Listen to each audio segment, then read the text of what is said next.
So, ito, area of a rectangle using integration. So, alam naman natin yung area ng rectangle, di ba? Length times width lang yan.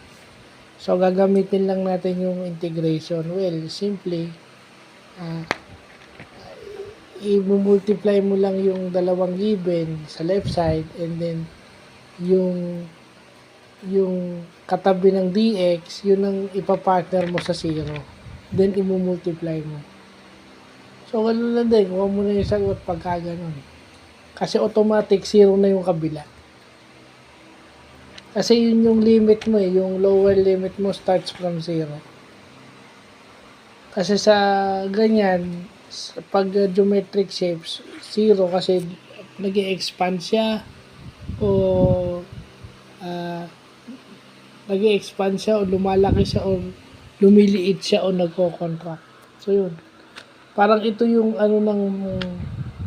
maximum minima sa differential pero kinukuha mo lang yung area niya.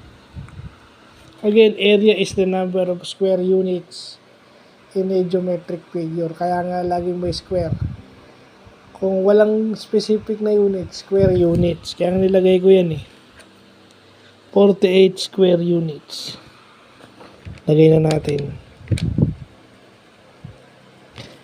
Kasi pag walang units lang, pag area yan, pag walang square, mali.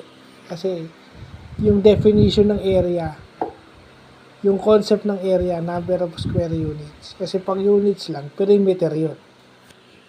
So, yun yung concept ng mata na iintindihan natin. So, yun lang po.